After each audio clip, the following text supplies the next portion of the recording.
Hello guys, so right now, ginagawa natin ang ating madam. So si madam came from San Jose del Monte, Bulacan and the rising city of Bulacan. So guys, ang buhok ni Ma'am Chrissy dati from hanggang doon sa may puwet.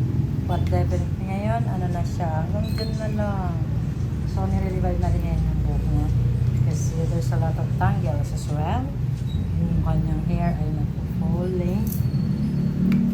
Ano na. So, kailangan ma-fix natin siya. Napagod. Masyado kasi itong alam niyo ba na top seller to sa industry. Joke lang yun. Hindi nakakaligtas dito yung benta. Anong pinapalusot, no? So, kaya guys, sa mga gusto mag-avail dyan, DM lang. Pre-ano? Siyempre. Pre-advertisement? Oo, gano'n. Video ko lang yan. Mamaya, nasa upload na yan. So, alam niyo po ba kung nasaan akong branch ngayon? This is from Llano, Caloocan. So, Mang Thesis all the way came from San Jose del Monte, Bulacan. Sa Sapang Palay pa.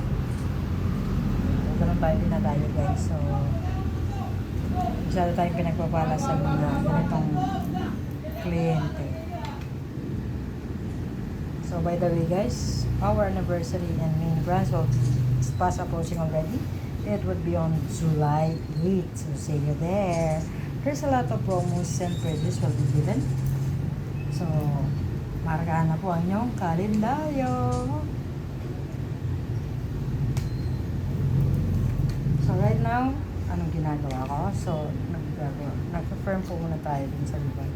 What is the important of the iron is ito yung para nakaka-confirm para lalong maganda ang inyong ribbon.